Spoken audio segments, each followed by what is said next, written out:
হিজরি ৬০০ সন থেকে শুরু করে খাইবারের যুদ্ধের আগে মদিনাতে এবং মদিনার আশেপাশে আরও কিছু যুদ্ধ সংগঠিত হয়। কারণ রাসূলুল্লাহ সাল্লাল্লাহু আলাইহি ওয়াসাল্লাম যখন খন্দকের যুদ্ধে বহুমুখী বাহিনীর আক্রমণ মোকাবিলা করেছিলেন, তখন আশেপাশের বেশ কিছু বেদুইন কবিলা মদিনার সঙ্গে দুশমনি শুরু করে দিয়েছিল।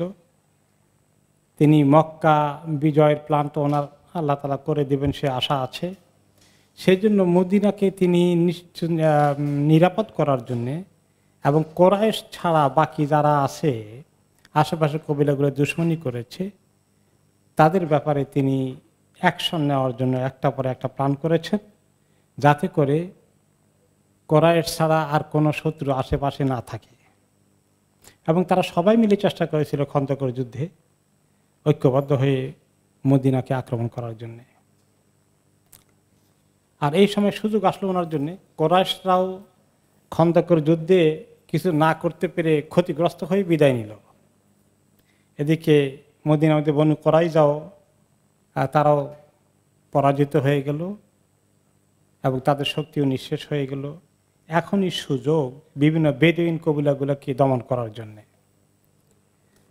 তিনি কয়েকটি বাহিনী পাঠালেন, তার মধ্যে পাঠালেন হিজরি ৬ষ্ঠ সনের মুহররম মাসে মুহাম্মদ ইবনে মাসলামা রাদিয়াল্লাহু আনহুকে ৩০ জন ঘোড়সাওয়ার সহকারে আল কোরাতা এলাকায় পাঠালেন,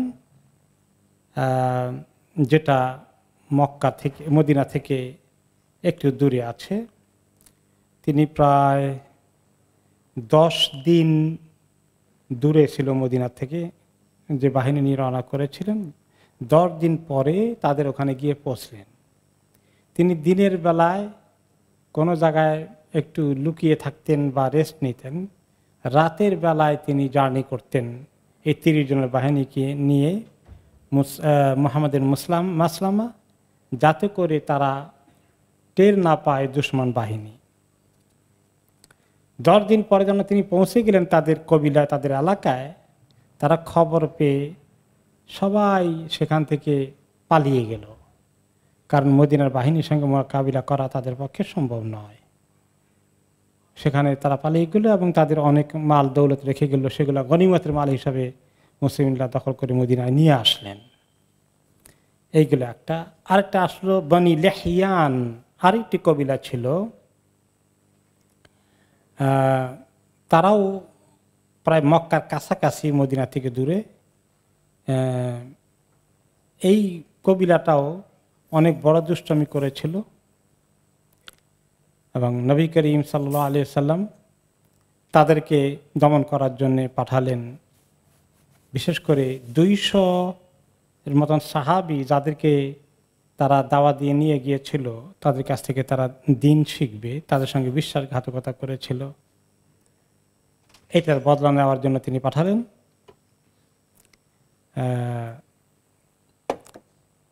নবী করিম সাল্লাল্লাহু আলাইহি ওয়াসাল্লাম সেখানে যাকে দায়িত্ব দিয়েছিলেন, স্বয়ং নবী করিম সাল্লাল্লাহু আলাইহি ওয়াসাল্লাম নিজে এটাকে লিড করেছেন। 200 সাহাবীদেরকে নিয়ে, তাদের সঙ্গে ছিলেন 20 জন ঘোড়সওয়ার। রবিউল আউয়াল মাসে, কোন কোন রিওয়ায়েতে আসছে জমাদিয়াল উলা মাসে ছিল এটা। মদিনা থেকে আব্দুল্লাহ ইবনে উম্মে মাকতুমকে দায়িত্ব দিয়ে ওনার স্থলাভিষিক্ত করে তিনি এই বাহিনী নিয়ে রওনা হইলেন, এই বনি লাহিয়ানের দিকে গেলেন। যখন বনি লাহিয়ান টের পেল যে মুহাম্মদ সাল্লাল্লাহু আলাইহি ওয়াসাল্লাম মদিনা থেকে বিশাল বাহিনী নিয়ে আসছেন, বাড়িঘর ছেড়ে দূর পাহাড়ের একেবারে উঁচু দুর্গম পথে তারা উঠে আশ্রয় নিল। কারণ ইদ্দুর পর্যন্ত পাহাড়ের উপরে বিভিন্ন চূড়ায় উঠে মুসলমানদেরকে দুশমনকে ধাওয়া করার কাজটা কঠিন হয়ে গেল। সেখানে তিনি 1 দিন 2 দিন, কোনো কোনো রেওয়ায়েতে 1 দিন, কোনো কোনো রেওয়ায়েতে 2 দিন থাকলেন এবং সব দিকে কিছু কিছু ভাগ করে করে গ্রুপ করে সাহাবাদিকে পাঠালেন, কিন্তু ওদের টিকিটাও খুঁজে পাওয়া যাচ্ছে না, তারা এমনভাবে লুকিয়েছে। অবশেষে তিনি আবু বকর সিদ্দিক রাদিয়াল্লাহু তাআলা আনহুকে কয়েকদিন সহকারে পাঠালেন, কিন্তু একটু বেশ দূরে গিয়েও সেখানেও তাদের সন্ধান পেল না। অতঃপর নবী করিম সাল্লাল্লাহু আলাইহি ওয়াসাল্লাম মদিনায় ফেরত আসলেন, কিন্তু তারা খুব ভয় পেয়ে গেল যে তারা আর কোনোদিন রাসূলুল্লাহ সাল্লাল্লাহু আলাইহি ওয়াসাল্লামের সঙ্গে দুশমনি করার কোনো অভিযানে যোগ দেওয়ার হিম্মত তাদের থাকলো না। আরেকটি বাহিনী তিনি পাঠালেন ওকাশা ইবনে মেহসান রাদিয়াল্লাহু আনহুর নেতৃত্বে গামর এলাকায়, সেটা ছিল রবিউল আউয়াল মাসে। সেটা পাঠালেন বনি আসাদ নামক আরেকটি কবিলার দিকে, যেটা মদিনা থেকে প্রায় 2 দিনের দূরত্বে আছে। তিনি সেখানে ওকাশা ইবনে মেহসান আসাদিকে 40 জন সাহাবীর নেতৃত্বে পাঠালেন। যখন সেখানে ওনারা পৌঁছলেন তখন তারা সবাই ওই এলাকার লোকজন পালিয়ে গেল।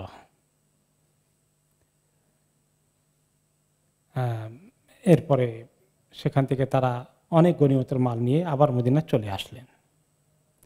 আরেকটি রবিউল সানি মাসে পাঠালেন আগের সেই মুহাম্মদ বিন মাসলামার নেতৃত্বে আরেকটি অভিযাত্রী দল দিল কাসসা এলাকাতে পাঠালেন। সেখানে ওনার সঙ্গে 10 জনকে পাঠিয়েছিলেন। বনি সাআলাবা নামক কবিলা সেখানে বসবাস করত। তারা গাতফান গোত্রেরই আরেকটি ব্রাঞ্চ ছিল। রাতের বেলায় ওখানে যখন পৌঁছলেন সাহাবীরা গিয়েছিলেন প্রায় 10 জনের মতো, আর তারা ওখানে প্রায় 100 খানেক লোক তাদের যোদ্ধা ছিল ওই কবিলার। তারা অতর্কিত সাহাবীদেরকে আক্রমণ করে সেখানে আসলে সাহাবীরা প্রায় সবাই শহীদ হয়ে যান। শুধু একজন যিনি লিডার ছিলেন মুহাম্মদ বিন মাসলামা রাদিয়াল্লাহু তাআলা আনহু কোনো রকমে আহত অবস্থায় তিনি মদিনায় এসে পৌঁছতে সক্ষম হয়েছিলেন। এটা একটা বড়, বাকি সবগুলোর তুলনায় মুসলমানদের জন্য দুঃসংবাদ ছিল। এরপরে তিনি আবু ওবাইদা ইবনুল জাররাহ রাদিয়াল্লাহু আনহুর নেতৃত্বে ওই প্রতিশোধ নেওয়ার জন্য আরেকটি বাহিনী পাঠালেন ওই এলাকায় আবার। সেটা রবিউল আউয়াল মাসেই কয়েকদিন পরেই পাঠালেন। সেখানে মুসলমানদের তিনি পাঠিয়েছিলেন এগেইন আবু ওবাইদা ইবনুল জাররাহ রাদিয়াল্লাহু আনহুর নেতৃত্বে।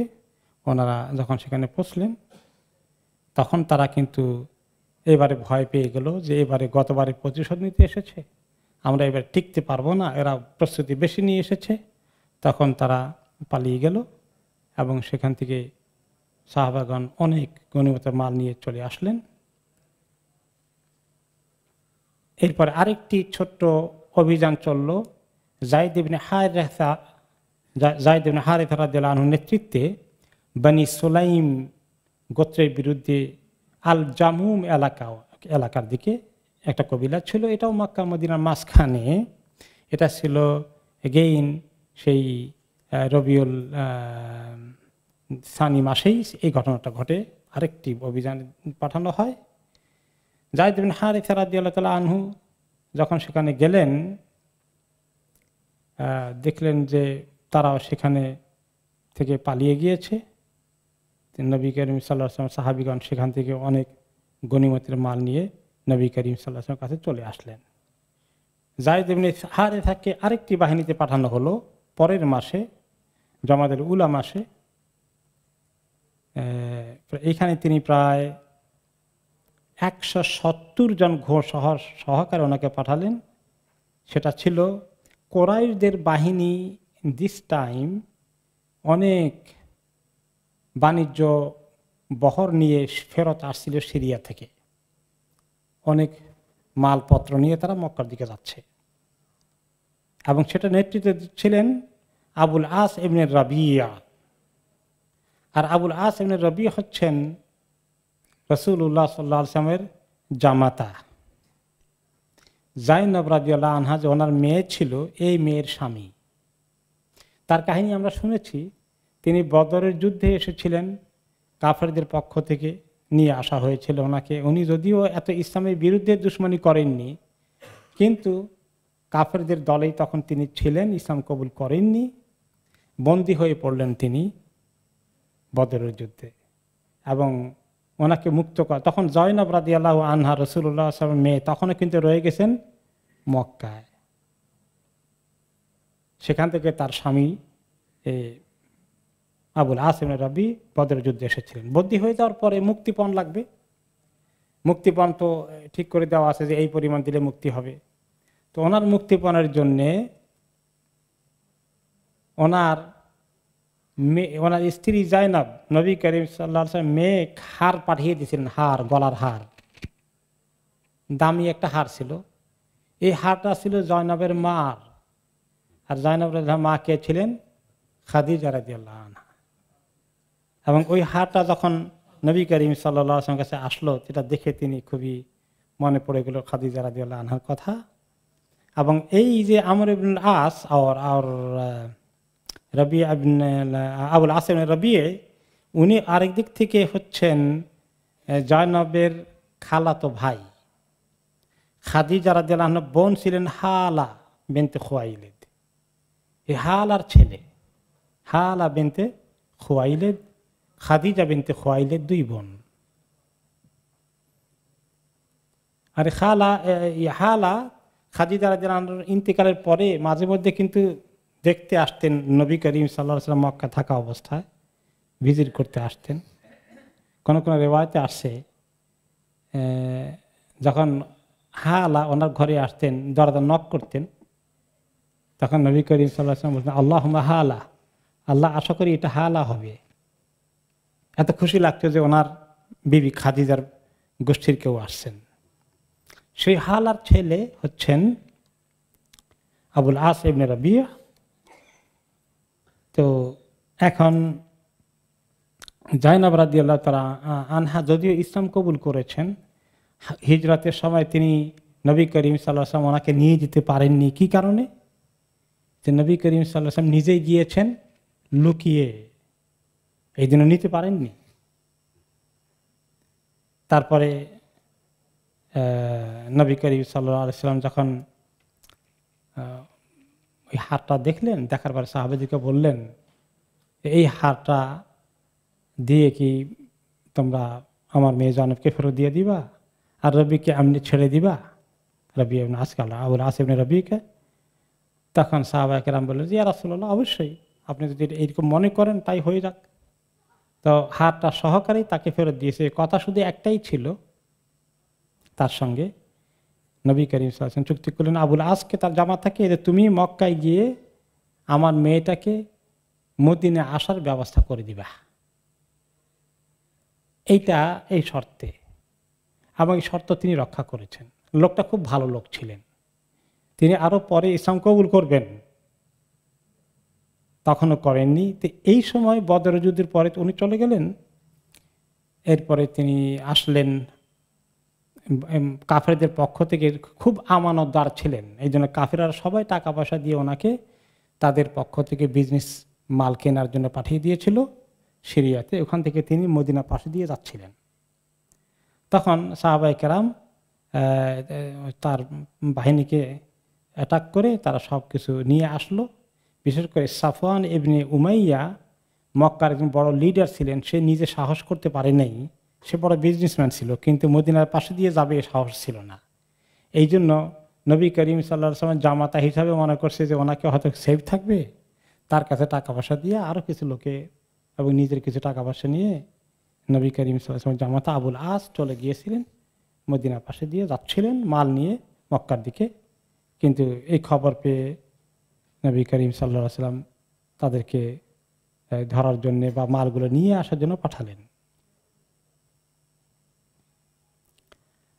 সবাইকে ওনারা ধরে নিয়ে আসলেন, যে কয়জন ছিল কাফেলার মধ্যে, এবং মাল সহকারে সব মদিনা নিয়ে আসলেন। তো মদিনায় ওনাদেরকে এক জায়গায় রাখলেন। এদিকে রাতের বেলায় তখন তিনি বদর যুদ্ধের পরে মক্কাতে চলে গিয়েছিলেন, তিনি ঠিক মতো ওয়াদা রক্ষা করেছেন এবং তার ওয়াইফ জাইনাবকে তিনি মদিনায় আসার জন্য নবী করিম সাল্লাল্লাহু আলাইহি ওয়াসাল্লাম পাঠালেন একজনকে, তার সঙ্গে পাঠানোর ব্যবস্থা করে দিয়েছিলেন। এখন তাহলে জাইনাব মদিনায় আছে, আর তার জামাতা আবুল আস মক্কা ছিলেন, তিনি এখন সিরিয়া আসছেন, মাল নিয়ে যাচ্ছেন, অ্যারেস্টেড হয়ে গেলেন, মদিনা এক জায়গায় রাখা হলো। ওখান থেকে রাতের বেলায় তিনি গোপনে খবর নিয়ে তার স্ত্রীর সঙ্গে দেখা করলেন রাতের অন্ধকারে।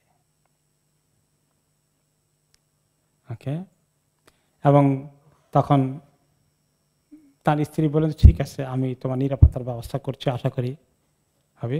তো নবী করিম সাল্লাল্লাহু আলাইহি ওয়াসাল্লাম যখন ফজর পড়তে আসছেন, তখন লোকেরা অনেকেই আল্লাহু আকবার বলল, যে ওই যে কাফেরদের মাল ধরা পড়েছে, তাদের কয়েকজন অ্যারেস্টেড হয়ে গেছে, এই কারণে ওনারা দেখে সবাই আল্লাহু আকবার তাকবীর দিলেন, স্বয়ং রাসূলুল্লাহ সাল্লাল্লাহু আলাইহি ওয়াসাল্লাম দিলেন।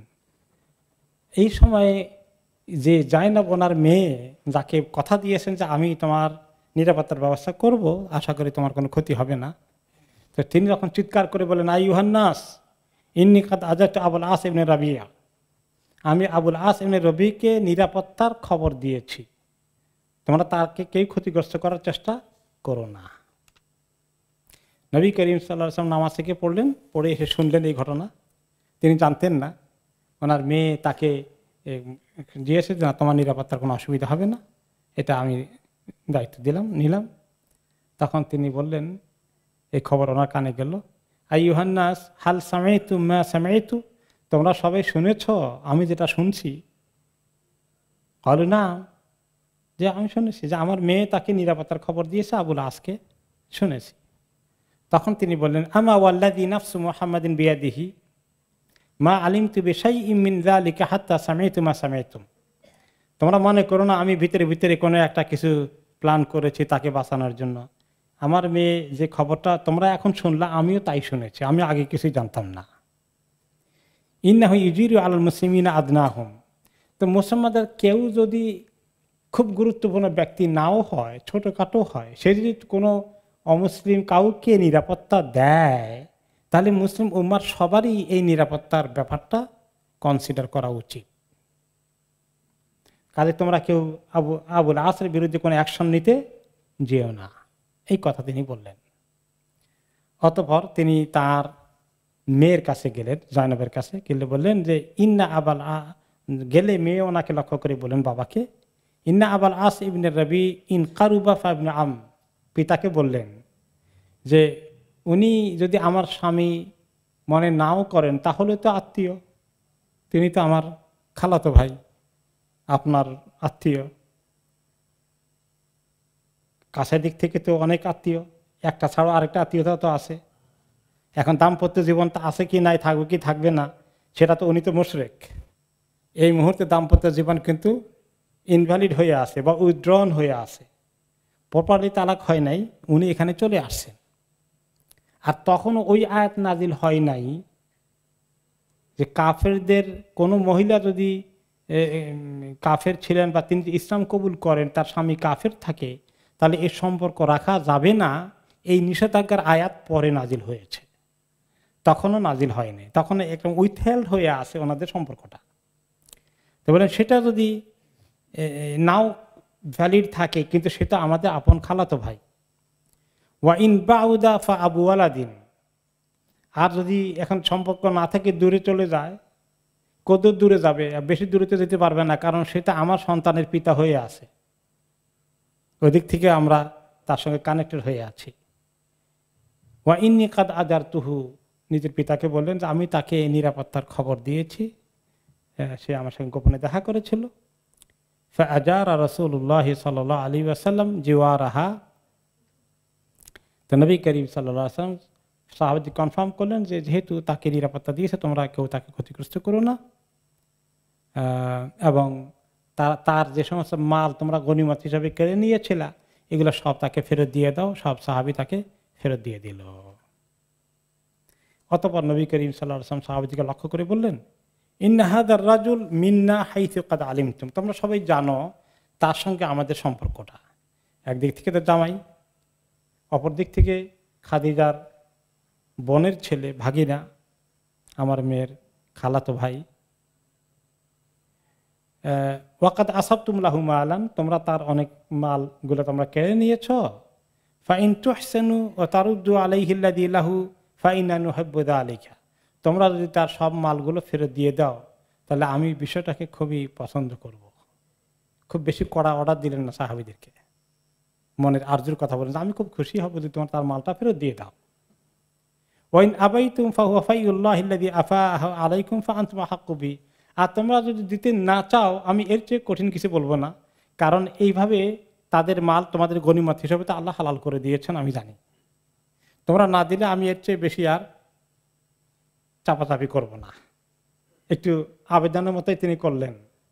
তিনি অনেক বড় পজিশনে আল্লাহ অনেকে রাখছেন, তিনি বললেই তো মাল দিয়ে দাও, কিন্তু এরকম তিনি বললেন না। তিনি একটা আবেদনের মতো করলেন। ফাকালু ইয়া রাসূলুল্লাহ বাল নারুদ্দু আলাইহি, ইয়া রাসূলুল্লাহ আপনি চিন্তা করবেন, আমরা সবাই তার মাল নিয়ে আসতেছি। ফারাদ্দুহু আলাইহি হাত্তা ইন্না রাজুলা লা ইয়াতি বিদ্দালি, যে যেটা নিছিল তারা নিজেরা, এটা তো গনিমতের মাল তো এভাবে বন্টন হয়, যারা গনিমতের মাল নিয়ে আসে সবাই একদম প্রতিটি পণ্য প্রতিটি জিনিসকে কোনোটাই মিস করেনি, সবগুলো নিয়ে আসলো।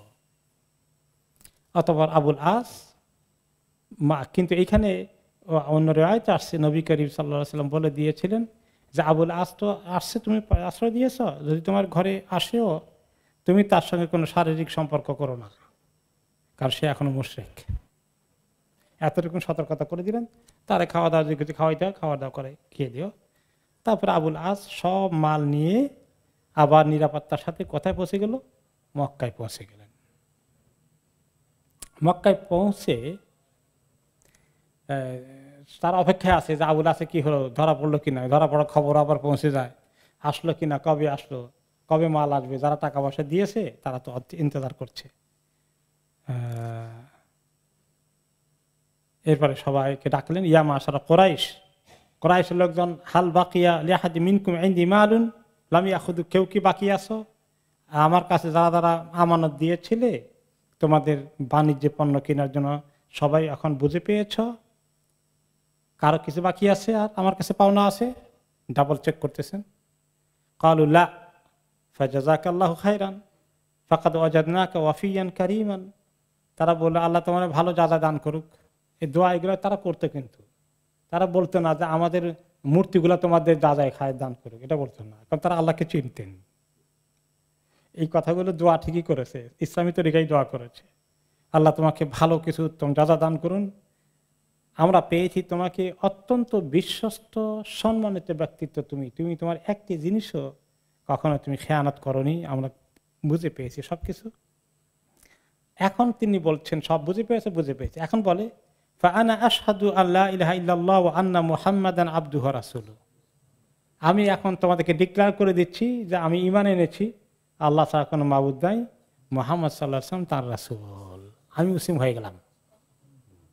মদিনায় হলেন না, মক্কাশী হয়েছেন। কারণ কি?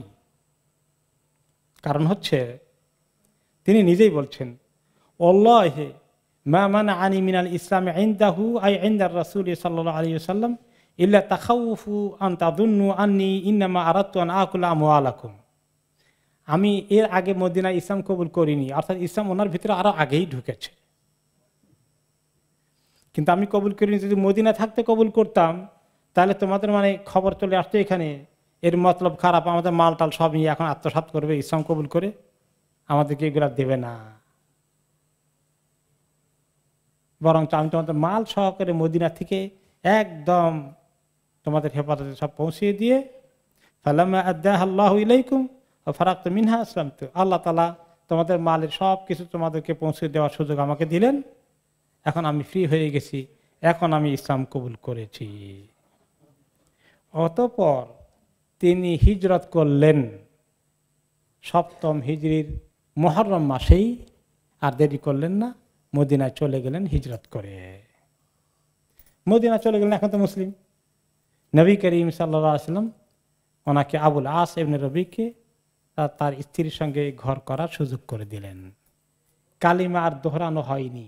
এটাই হলো অধিকাংশ সহিহ রিওয়ায়াতের বক্তব্য, যে আগের আকদ যেটা ছিল ওটাকেই ঠিক রেখেছেন, নতুন করে কালিমা পড়াতে হয়নি।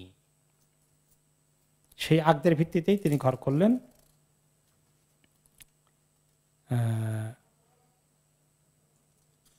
এরপরে আবুল আস ইবনে রবি খুবই ভালো মানুষ ছিলেন, আসলে মানুষের খুবই ভালো। কারণ খাদিজা রাদিয়াল্লাহু আনহা যেমন ভালো, তার বোনও হালা ওই রকম ভালো, ওই বোনের ছেলে।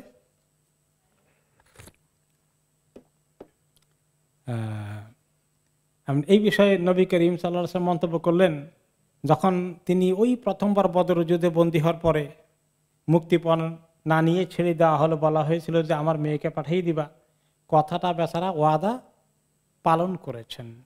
সেই জন্য নবী করিম সাল্লাল্লাহু আলাইহি ওয়াসাল্লাম বলেছিলেন, আম্মা বাদু আন কাহতু আবুল আস ইবনে রবি ফাহাদ্দাসানি ওয়া সাদাকানি, আমি যে আবুল আস ইবনে রবিকে আমার মেয়েকে বিয়ে দিয়েছি, সে বেচারা ভালোই মানুষ, আমাকে যে কথাগুলো বলছে সে যতবার, প্রত্যেকটি কথায় সে সত্যবাদী ছিল, কথা ঠিক রেখেছিল। হাদ্দাসানি ফাসাদাকানি ওয়া আদানি ফাওয়াফা আলী, আরেক হাদিসে এসেছে আমাকে কথা বলে সে সত্য কথা বলেছে, আর যখনই কোনো কিছুর ওয়াদা করেছে ওয়াদা মতো কাজ করেছে, ঠিক রেখেছে।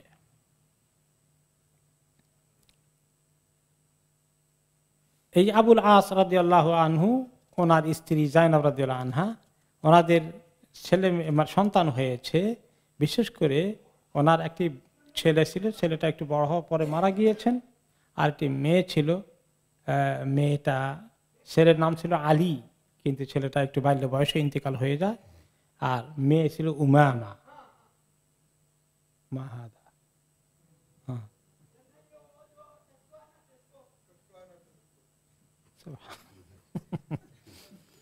হাসবুনাল্লাহু ওয়া নি'মাল ওয়াকিল, কমন সেন্স থাকা দরকার।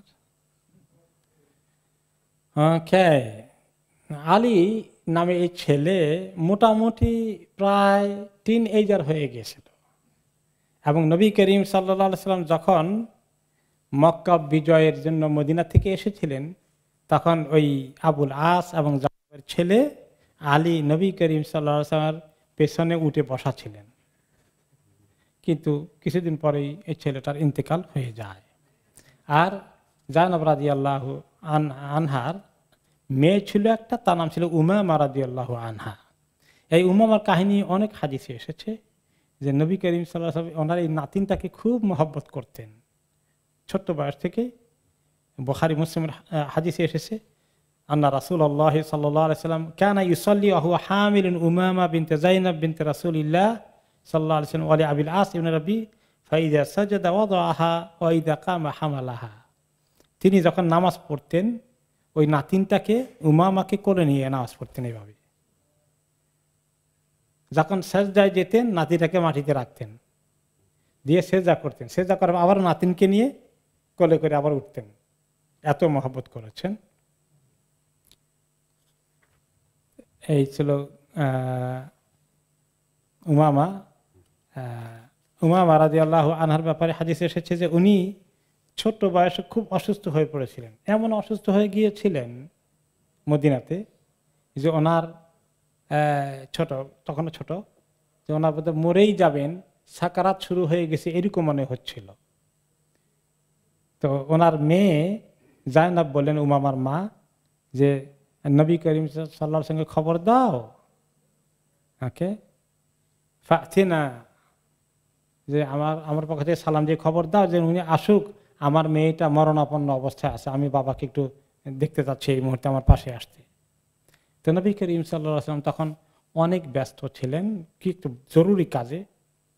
উনি বললেন, মেসেজ পাঠালেন, ইন্না লিল্লাহি মা আখাযা ওয়া লাহু মা আতা, যদি ওর সময়ই হয়ে যায় তাহলে তো এখন আমরা কেউ গেলে তো আটকাইতে পারবো না, আল্লাহর যদি মর্জি হয় যেটা তিনি নিয়ে যাবেন যেখানে যাকে নেওয়ার, আর যাকে রেখে দেওয়া তিনি রেখে যাবেন।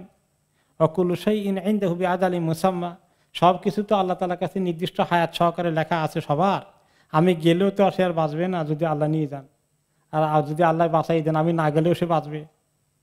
ফাল তাসবির ওয়াল তাহতাসিব, কাজে সকল অবস্থায় তুমি সবর করো, আর কিছু ঘটে গেলে তোমার আল্লাহর কাছে বড় পুরস্কার আছে, নেকি আছে, সবর করতে পারলে এই খবরটা দিয়ে দাও। উনি আসলেন না, কিন্তু এদিকে জায়নাব রাদিয়াল্লাহু আনহা তিনি আসলেন না কেন? যে খুব জরুরি কাজে আছেন, উম্মতের দ্বীনের কোন জরুরি বিষয় তিনি এই মুহূর্তে আসতে পারছেন না। পরে এই খবর যখন আসলে উনি আসতে পারলেন না, এই খবর দিয়েছেন সবর করার জন্য, তিনি আবার মেসেজ পাঠালেন যে আল্লাহর কসম দিয়ে বলছি তিনি যেন আসেন, আল্লাহর দোহাই দিয়ে বলছি। এখন একটা নিয়ম আছে, কেউ যদি কসম করে আপনি তার কসমটা যেন ভাঙতে না হয়। কসম তুমি আল্লাহর কসম তুমি আসতে হবে, যদি আপনি না আসেন তাহলে তাকে কসমের কাফারা দিতে হবে। না গুনাহ হয়ে যাবে। এটা খুব জরুরি জিনিস। এটা আরবরা ভালো আমল করে। মনে করেন আপনারা দুই বন্ধু বা দুইজন খুব অনেকদিন পর দেখা হয়েছে, চা খেতে গিয়েছেন বা খাওয়া দাওয়া করলেন রেস্টুরেন্টে। এখন দুইজনে আমরা মাঝে মধ্যে প্রতিষ্ঠা আর আমি দেই এরকম করি না, আমরা দুজনে দিতে চাই। এখন যিনি দেওয়ার জন্য বেশি সিরিয়াস উনি বলেন আল্লাহে আনা আদফা, আল্লাহর কসম আমি দেব। এই কথা যদি কেউ বলে ফেলে আরবরা আর কেউ তখন আর বলে না, বেচারা কসম করে ফেলছে, আমার আর সুযোগ নাই। এটা ইসলামের স্পিরিট। আমরা এটা বুঝি কম, কিন্তু আরব দেশের লোকেরা ঠিকই এই শরীয়তের স্পিরিটটা বুঝে। তো নবী করিম সাল্লাল্লাহু আলাইহি ওয়াসাল্লাম যখন আসলো যে আল্লাহর কসম আমার বাবা যখন এই মুহূর্তে আসে, এই কসমের খবর পেয়ে তিনি আর দেরি করলেন না, দৌড়ে আসলেন। এসে দেখলেন ওনার সঙ্গে তখন দৌড়ে আসছিলেন সাহাবী সাদ ইবনে উবাদা। খুব গুরুত্বপূর্ণ বিষয় আলোচনা হচ্ছিল। মুআদ ইবনে জাবাল, উবাই ইবনে কাব, যায়েদ ইবনে সাবিত, আরও বেশ কয়েকজন সাহাবী ছিলেন। তখন উনি দৌড় দিলেন, পিছনে পিছনে সবাই দৌড় দিল। এসে দেখে যে বাচ্চার প্রায় রূহ যাওয়ার অবস্থা, এবং নবী করিম সাল্লাল্লাহু আলাইহি ওয়াসাল্লাম কোলে নিয়ে উঠালেন, দোয়া করলেন আল্লাহর কাছে। ওনার বাচ্চার কষ্ট দেখে ওনার চোখে দিয়ে ঝরঝর করে পানি পড়ছিল, স্বয়ং রাসূলুল্লাহ সাল্লাল্লাহু আলাইহি ওয়াসাল্লাম চোখ দিয়ে। তিনি তো নরম হৃদয়ের ছিলেন, আসলে কারো কষ্ট তিনি দেখলে উনি নিজে ব্যথিত হয়ে যেতেন। তো ওই সময় সাদ ইবনে মুআদ রাদিয়াল্লাহু আনহু বললেন, ইয়া রাসূলুল্লাহ মা হাদা, আপনি এরকম ভেঙে পড়লে কেমনি হবে? আপনি তো আমাদেরকে সবর করার কথা বলেন। মানে সবর করার জন্যই বলতেছেন, ক্রিটিসাইজ করছেন না, যে ওনাকে কি বলে সান্ত্বনা দেবেন এই কথাটা বললেন। তখন তিনি বললেন সাদ রাদিয়াল্লাহু আনহুকে, হাযিহি রাহমাতুন জালাহা আল্লাহু ফি কুলুবি ইবাদিহি, আমার চোখে একটু পানি দেখছো? এটা হচ্ছে রহমতের আলামত। যাদের দিলে আল্লাহ দয়া মায়া রহমত দিয়েছেন তাদের চোখে এভাবে পানি চলে আসে। ওয়া ইন্নামা ইয়ারহামুল্লাহু মিন ইবাদিহির রাহমা, এরকম যাদের অন্যের ব্যাপারে সিম্প্যাথি সৃষ্টি হয়, কারো দুঃখে নিজে দুঃখিত হয় এবং চোখে পানি চলে আসে প্রিয়জনের কষ্ট দেখলে, এরা রহমদিল মানুষ, এদের প্রতি আল্লাহ রহম করেন। কাজে আমি এমন কোনো কাজ করছি না যে আমি এটা আল্লাহর কাছে কাজটা নিন্দিত হতে পারে। তাহলে এখানে একটা সুন্দর শিক্ষা পাওয়া গেল যে অনেক সময় কারো কষ্ট দেখলে আমাদের চোখের পানি চলে আসে, এটা এমন কোনো ক্ষতির কারণ নয়। অন্য রায়াতে আসে তিনি বললেন, হাযিহি রাহমাতুন ইয়াদাউহুল্লাহু ফি কুলুবি মান ইয়াশা মিন ইবাদি, এটা হচ্ছে রহমতের আলামত। এই রহমত আল্লাহ ওই সমস্ত লোকদের দিলে রাখেন যাদেরকে আল্লাহ তাআলা পছন্দ করেন। ওয়া ইন্নামা ইয়ারহামুল্লাহু মিন ইবাদির রাহমা, এবং ঠিকই যারা মানুষের মধ্যে দয়ালু, দিলটা নরম, অন্যের ব্যথায় ব্যথিত হয়, এই লোকগুলোকেই আল্লাহ তাআলা বেশি করে রহমত দান করেন। এখন এই ঘটনায় বোঝা গেল যে মনে হলো বাচ্চা বোধহয় মরে যাওয়ার অবস্থা, সাকারাত শুরু হয়ে গেছিল। কিন্তু এটা নিয়ে পরবর্তী পর্যায়ে মুহাদ্দিস কিরাম আলোচনা করেছেন যে আসলে বাচ্চার অবস্থা খুবই কাহিল হয়ে গিয়েছিল, কিন্তু যে কোনো কারণে হোক আল্লাহ তাআলা বাচ্চাটাকে বাঁচিয়ে দিয়েছেন। আলহামদুলিল্লাহ, বাচ্চাটা আসলে ইন্তেকাল শেষ পর্যন্ত হয়নি। পরবর্তী পর্যায়ে বাচ্চাটা বড় হয়েছেন এবং ওনার পরে বিয়ে শাদীও হয়েছে আলহামদুলিল্লাহ। এমনকি ওনাকে বিয়ে করেছেন কে বড় হওয়ার পরে? আলী ইবনে আবি তালিব রাদিয়াল্লাহু আনহু। ফাতেমা রাদিয়াল্লাহু আনহার ইন্তেকালের পরে তিনি বিয়ে করলেন এই জাইনাব রাদিয়াল্লাহু আনহার মেয়েকে। আগে বিয়ে করেছিলেন কার মেয়েকে? রাসূলুল্লাহ সাল্লাল্লাহু আলাইহি ওয়াসাল্লাম মেয়েকে। এখন বিয়ে করলেন কাকে? রাসূলুল্লাহ সাল্লাল্লাহু আলাইহি ওয়াসাল্লাম নাতিনকে।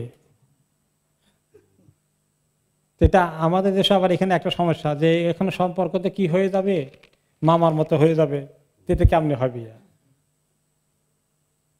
চাচার মতো হয়ে যেতে পারে, মামার মতো হয়ে যেতে পারে না।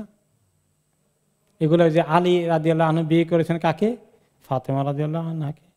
ফাতেমা রাদিয়াল্লাহু আনহার সঙ্গে আলী রাদিয়াল্লাহু আনহু বিয়ের আগের সম্পর্ক কি? চাচা। বাবার চাচাতো ভাই হচ্ছেন কে? আলী রাদিয়াল্লাহু আনহু।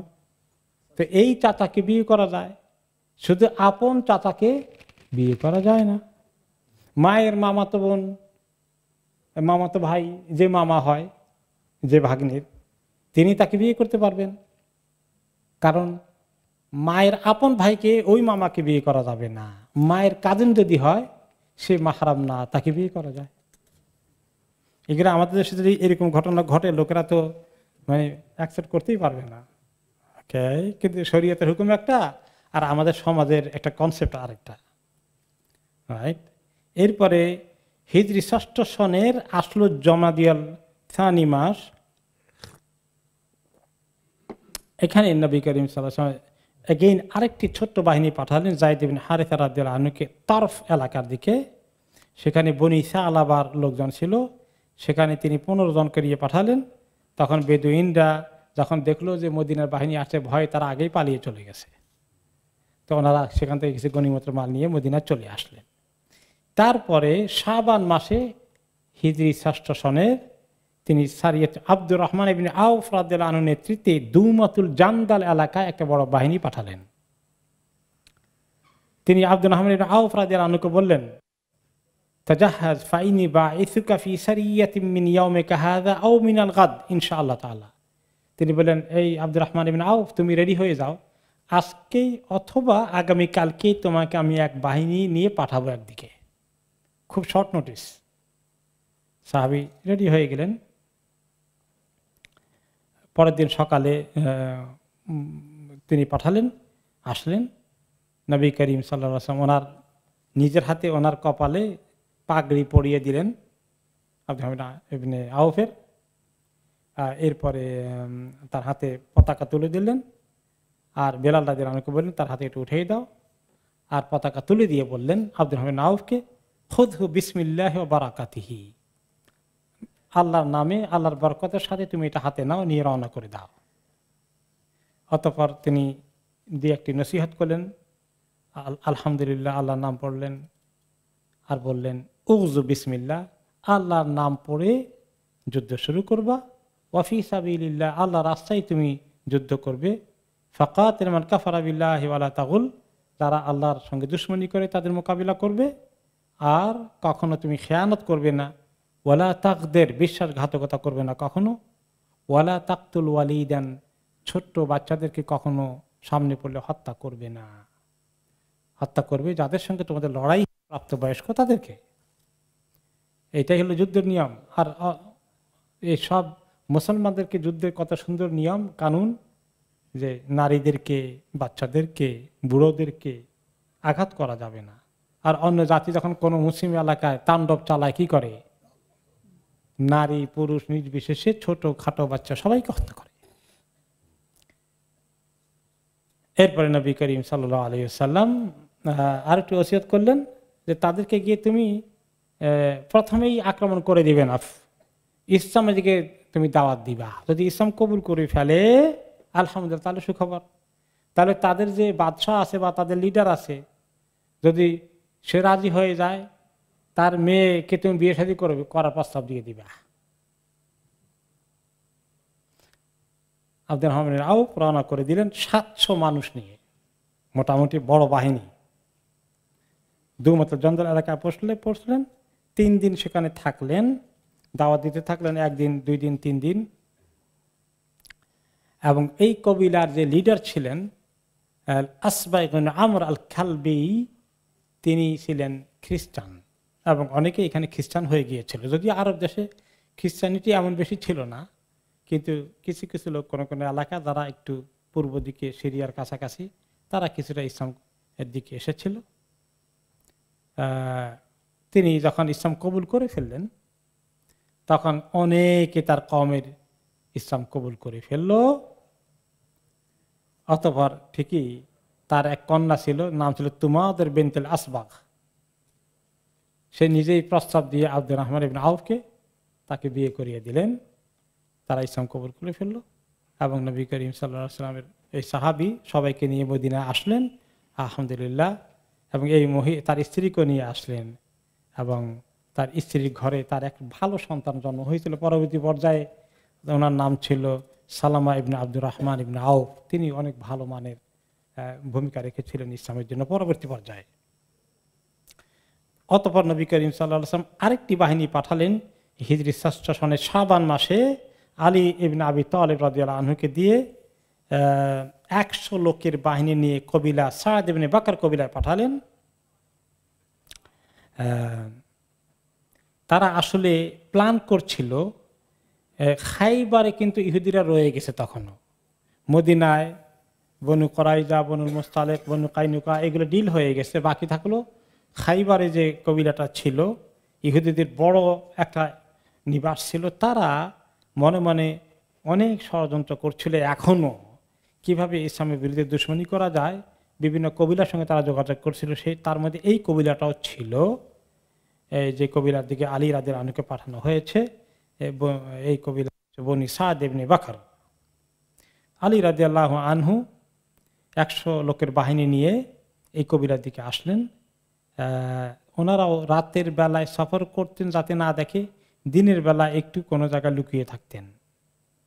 অতঃপর যখন তাদের এলাকায় চলে আসলেন, তখন একজন গোয়েন্দাকে তারা পেয়ে গেলেন। সেই গোয়েন্দা কোনো একটা কিছু ভান করে আসে। তার উদ্দেশ্য হচ্ছে, তারা খবর পেয়েছে যে মদিনা থেকে বাহিনী আসতেছে, কোন দিকে যায় এই তাদেরকে খবর পাস করবে। তাকে অ্যারেস্ট করে ফেললো। সে বলে, তুমি কে? কয়, আমি তো এমনি একটু ঘোরাঘুরি করতেছি। বললো, অমুক কবিলার লোকেরা কোথায় গেছে? সে বললো, লা ইলমা লি বিহি, আমি জানি না। তারা ও পালিয়ে গেছে খুব গোপন একটা আস্তানায়, তাকে রেখে গেছে যে দুশমন কোন দিকে যায় সুযোগ মতো আমাদেরকে খবর দিও। যখন তারা সে অস্বীকার করলো কোনো খবর দিতে, ওনাকে তাকে অ্যারেস্ট করে যখন বাঁধা হয়ে গেল, এখন সে টের পেয়েছে যে আমাকে তো এখন উত্তম মাধ্যম করবে, তখন স্বীকার করলো যে তারা কোন জায়গায় আছে এবং সব বলে দিল। তাদের খবর কি, যে তারাই খাইবারের ইহুদিদের সঙ্গে তাদের অনেক যোগসাজশ হয়েছে, কিভাবে মদিনা আক্রমণ করা যায় এরকম একটা সলা পরামর্শ চলছে। এরপরে ওরা কোথায় আছে বলে, আমাকে যদি আমার জীবনের নিরাপত্তা দিলে আমি সব বলে দেব। কত তোকে নিরাপত্তা দেবো, কোনো অসুবিধা নেই। তখন বললো যে তারা কোথায় পালিয়েছে, বলো অমুক জায়গায় পালিয়েছে। সেখানে তারা আক্রমণ করলো। ওখান থেকে তারা যখন দেখলো যে বাহিনী আসছে, তখন তারা পালিয়ে গেল। সব মালপত্র ফেলে, সমস্ত গনিমতের মাল নিয়ে ওনারা মদিনায় ফেরত চলে আসলেন এবং এই লোকটাকে তারা ছেড়ে দিলেন, কারণ তাকে বলেছে তাকে নিরাপত্তা দেবে, ওনারা তাকে ক্ষতিগ্রস্ত করেননি। আরেকটি বাহিনী পাঠালেন তিনি, আব্দুল্লাহ ইবনে আতিক নামে এক সাহাবীকে দিয়ে। সাল্লাম ইবনে আবিল হুকাইক নামে এক ইহুদি লিডার ছিল খাইবার এলাকায়। সেই ব্যক্তি খন্দকের যুদ্ধে মুসলমানদের বিরুদ্ধে প্রচন্ড ষড়যন্ত্র করেছে, বিভিন্ন জায়গায় বক্তৃতা করে আরব কবিলাগুলোকে, কোরাইশদেরকে একত্রিত করার জন্য তার অনেক বড় রোল প্লে করেছে। এবং খন্দকের যুদ্ধের উদ্দেশ্য ছিল গোটা মদিনাকে নিঃশেষ করে দেওয়া, সমস্ত মুসলমানদেরকে শেষ করে দেওয়া। এই কাজের মধ্যে এই লোকটার সাল্লাম ইবনে আবিল হুকাইক ইহুদির অনেক হাত ছিল। তার কুনিয়ত ছিল আবু রাফিয়া নামে তাকে ডাকা হতো। এবং সেই নবী করিম সাল্লাল্লাহু আলাইহি ওয়াসাল্লামের ব্যাপারে অনেক কুৎসা রটনা করেছে। বহু যায় যেখানে সুযোগ পেত ওনার বিরুদ্ধে কুৎসা রটনা করতে, ইসলামের বিরুদ্ধে দুশমনি করত। তখন ওনার ব্যাপারে তিনি পরামর্শ করেন সাহাবীদের ব্যাপারে। সাহাবীদের মধ্যে যারা খাজরাজ গোত্রের সাহাবী, তারা বললেন, ইয়া রাসূলুল্লাহ, এই দায়িত্ব আমাদেরকে দেন, আমরা তার ব্যাপারে সিদ্ধান্ত নেব। তো খাজরাজ গোত্র থেকে 6 জন আনসারী সাহাবী এই সাল্লাম ইবনে আবিল হুকাইককে হত্যা করার জন্য মদিনা থেকে মিশন নিয়ে আসলেন খাইবার এলাকায়। এই 6 জন সাহাবী ছিলেন আব্দুল্লাহ ইবনে আতিক, তিনি নেতৃত্বে ছিলেন। তার সঙ্গে ছিলেন আব্দুল্লাহ ইবনে উতবা, মাসউদ ইবনে সিনান, আব্দুল্লাহ ইবনে উনাইস, আবু কাতাদা, খুজাই ইবনে আসওয়াদ রাদিয়াল্লাহু আনহুম। এই 6 জন আব্দুল্লাহ ইবনে আতিকের নেতৃত্বে ওনারা আসলেন। তিনি আবার ওসিয়ত করে দিলেন, তোমাদের সঙ্গে যে কারো মোকাবিলা হয়ে যায়, ফাইট হয়ে যায়, খবরদার ইয়াকতুলু ওয়ালিদান আও ইমরাআতান, কোনো শিশুকে, কোনো ছোট বয়সের কাউকে, কোনো মহিলাকে কখনো তোমরা আঘাত করবে না, তোমাদের মোকাবিলা হবে বড় পুরুষদের সাথে। খাইবারে এসে তারা এই যে আবু রাফিয়া যে হুকাইক, সাল্লাম ইবনে হুকাইক, তার একটা বিরাট দুর্গ ছিল। সে সাধারণ বাড়িতে থাকতো না, বিশাল দুর্গ বানিয়ে সেই দুর্গের মধ্যে সে ছিল। এখন সেখানে ওনারা 6 জন এসে পৌঁছলেন। ওই যখন এসে পৌঁছেছিলেন তখন সূর্য ডুবে গেছে, আর সবাই তাদের মালামাল উটগুলোকে চড়াতে আসছিল, সেগুলোকে ঘরে ফেরত চলে গিয়েছে। ওই সময় এই ছোট্ট গ্রুপের মুসলমানদের যিনি লিডার ছিলেন আব্দুল্লাহ ইবনে আতিক রাদিয়াল্লাহু আনহু, তিনি বললেন বাকি 5 জনকে যে শোনো, তোমরা ইজলিসু মাকানাকুম, তোমরা তোমাদের জায়গায় থাকো, আমি একলা একটা কাজ করতে যাই, আশা করি তোমাদের সবাই লাগবে না, আমি একলা ইনশাল্লাহ এই অভিযান আসল কাজ করে ফেলব। তো তিনি বললেন যে যখন সন্ধ্যাবেলায় উটের, তার বিশাল ধনী মানুষ সে, তার দুর্গের ভিতরে বিশাল এরিয়া, ওখানে উট ছাগল এগুলো চড়িয়ে সন্ধ্যাবেলা সবগুলো ওখানে ঢুকে, সন্ধ্যা হয়ে গেলে গেট খুলে ঢুকার পরে গেট বন্ধ করে দেয়। ঠিক ঢুকার সময় উনি বললেন যে আমি একটা বুদ্ধি করব, ওই গোত্রের পাশে তিনি মাথা ঢেকে মানে এইভাবে এক পাশে দাঁড়িয়ে বসছেন, যেখানে লোকেরা কিছুটা আরব দেশে, আমাদের দেশে ছিল টয়লেট করার জায়গা নাই, কোথায় টয়লেট করে, একটু খালের পাড়ে গাছের ওই পাশে গিয়ে জঙ্গলের মধ্যে, তাই না, বসে যায় না। তিনি এই বুদ্ধি করলেন যে আমি এইভাবে মাথা ঢেকে বলবো যে দারোয়ান মনে করবে যে আমি টয়লেটের কাজ সারতেছি। ওকে, তিনি আর এদিক থেকে উট ঢুকতেছে, ছাগল ঢুকতেছে, ভেড়া ঢুকতেছে, রাখাল ঢুকছে, আরো কিছু যার কাজের লোক আছে তারাও ঢুকছে, কারণ এই দরজার গেট কপাট বন্ধ হয়ে যাবে। ওকে, এখন উনি দরজার বেশি দূরে না, দারোয়ান দেখতে পায় এই জায়গায় বসে টয়লেটের ভান করতেছেন, আসলে টয়লেট করেন না। সবাই ঢুকে গেল। তখন ওই দারোয়ান বলতেছে, ইয়া আব্দুল্লাহ ইনকুনতা তুরিদান তাদখুলা ফাদখুল, এই তুমি ঢুকা থাকলে জলদি করে ঢুকো, এত দেরি করতেছো তুমি, এখানে আমি বন্ধ করে দেবো গেট। সে মনে করতেছে এই বাড়ির বা এই দুর্গের লোকজন সে কাজ সেরে আসতেছে।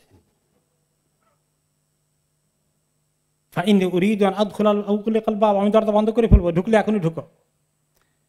তা আব্দুল্লাহ বললেন যে আমি তখন টয়লেটের ভান নষ্ট করে আমি দরজা, আপনি আসতেছি, গিয়ে আমি ঢুকে গেলাম। সে ভালো করে চেকে করলো না আমি কে, সে মনে করলো এই লোকের এর লোকজন রাখাল টাকাল কেউ একটা হবে।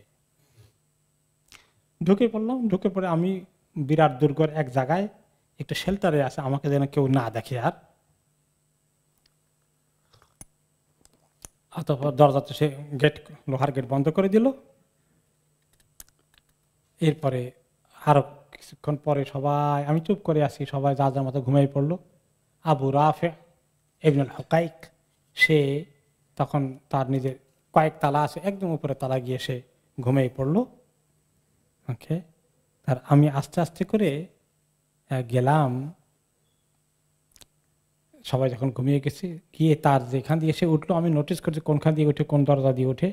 আস্তে করে গিয়ে দরজাগুলো খুললাম, জাস্ট এমনি হালকা করে লাগানো ছিল, কারণ তার মেইন গেট তো বন্ধ আছে, তার এত ভয়ের কারণ নাই। এরপরে ভিতরে আস্তে আস্তে ঢুকে কয়েকটা গেট আছে, প্রত্যেকটা খুলে আবার আমি গিয়ে আবার সেগুলো বন্ধ করে দিই, আরেকটা খুলে বন্ধ করে দিই। যেতে যেতে তার একদম বেডরুমে চলে গেলাম। এখন বেডরুমে গিয়ে দেখি যে ঘর তো অন্ধকার, বাতি নাই, ঘুমিয়ে গেছে সে। এখন আরো লোকজন আছে, এখন সে কোনটা অন্য মানুষ কোনটা কেমনে চিনি। তারপরে আমি শেষ পর্যন্ত বললাম যে আবু রাফিয়া, তাকে ডাক দিলাম, বলে মান হাদা, তো বলে যে কে। সে ঘুম থেকে বা শুয়েছে, সেখান থেকে আওয়াজ করলো। তা আমি খেয়াল করলাম কোন জায়গা থেকে কে এটা বলছে, ওই জায়গা টার্গেট করলাম। জবাব না দিয়ে ওইখান থেকে আমার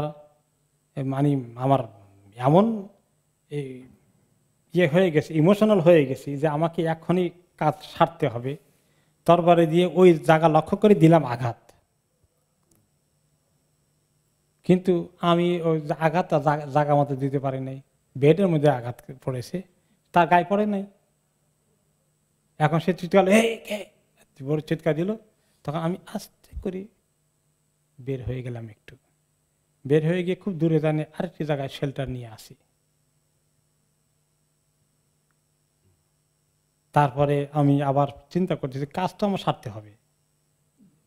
একটু পরে যখন সে থামছে, তারপরে আমি আবার ঢুকছি। তো ঢুকে গিয়ে বললাম, আবু রাফি, কি একটা আওয়াজ পাইলাম। এখন উনি অন্য কথা বলছেন। তখন আবু রাফি বলতেছে, হেলে ও মেকাল ওয়াইল, তোর মা ধ্বংস, তুই কে রে? ওকে, ইন্না রাজুলান ফিল বাইতে দরাবানি কাবলু বিসাইফ, একটু আগে আমাকে একজন তরবারি দিয়ে আঘাত করেছিল, অল্পের জন্য বেঁচে গেছি, তুই কি আসছিস? মনে করছে তার কোনো সিকিউরিটি গার্ড আর কেউ কিনা। তারপরে উনি জবাব দিলেন, আমি তো আব্দুল্লাহ, আল্লাহর বান্দা। এই কথা বললে উনি কথা বলার উদ্দেশ্য হলো যে কথার আওয়াজ কোন জায়গা থেকে জায়গা মতো টার্গেট করতে পারতেছে কিনা। ওই জায়গা অন্ধকার তো দেখা যায় না কিছু, কথা লক্ষ্য করে কোন জায়গা থেকে আসলে সেই জায়গায় আঘাত করবেন। তারপরে দিলাম মানে হিট তরবারি দিয়ে। তো কিছু হয়েছে, কোন জায়গায় পড়ছে মনে হয় মরে নাই এখনো। তারপরে এটার ঝাঁচাঝাঁচি হচ্ছে। এরপরে আমি শেষ পর্যন্ত মোটামুটি জায়গা খুঁজে পেলাম, হাত দিয়া তার পেটের মধ্যে দিলাম। তখন বুঝলাম যে মোটামুটি এবারে ফিনিশ হয়েছে। এরপরে একটা একটা করে উপরের থেকে নামি, দরজা খুলে খুলে নেমে চলে আসতেছি। এরপরে এখন নামবো কোনখান দিয়ে, লোহার মেন গেট তো বন্ধ। এরপরে আমি শেষ পর্যন্ত উপরে উঠে দেওয়াল দিয়ে লাফ দিয়ে নামছি, যে পায়ের মধ্যে পাইছি ব্যথা।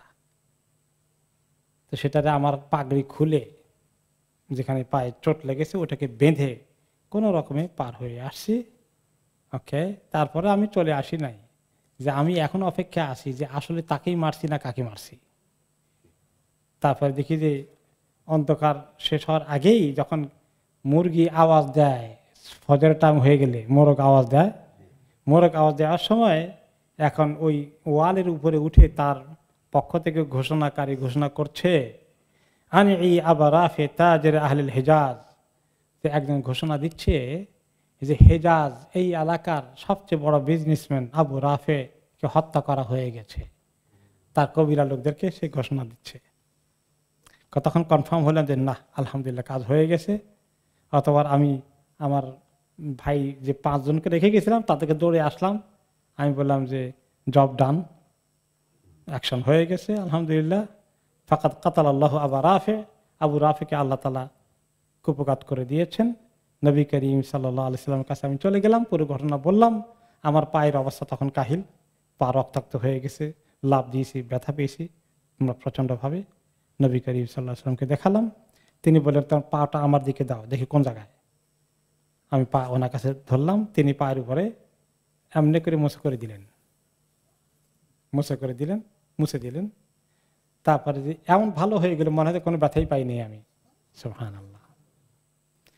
এইভাবে আলহামদুলিল্লাহ একটি বড় ধরনের মিশন কামিয়াব হয়ে গেল। একটি বড় দুশ্মন, বিশাল ব্যবসায়ী, তার টাকা পয়সা এত বেশি ছিল যে ওনার বিরুদ্ধে যুদ্ধ করার জন্য সে বহু রকমের কন্ট্রিবিউশন করেছে, সামনে করতো। একটি বড় দুশ্মন কালা নিয়ে গেলেন। এইভাবে করে আলহামদুলিল্লাহ মদিনার অনেক দুশ্মন কমে আসলো।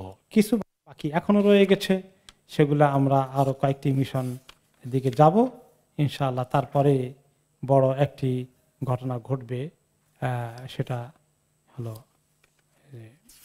আপনার হুদায়বিয়ার যুদ্ধ বা হুদায়বিয়ার সন্ধি, সেদিকে আমরা যাবো ইনশাআল্লাহ। তো আজকের মতো আমাদের সিরাতের আলোচনা এখানেই ইনশাআল্লাহ সমাপ্ত। আগামী সপ্তাহে আল্লাহ তাআলা সহিত রাখলে দেখা হবে ইনশাআল্লাহ। বারাকাল্লাহু ফিকুম। সুবহানাকাল্লাহুম্মা ওয়া বিহামদিকা আশহাদু আল্লা ইলাহা ইল্লা আনতা আস্তাগফিরুকা ওয়া আতুবু ইলাইক।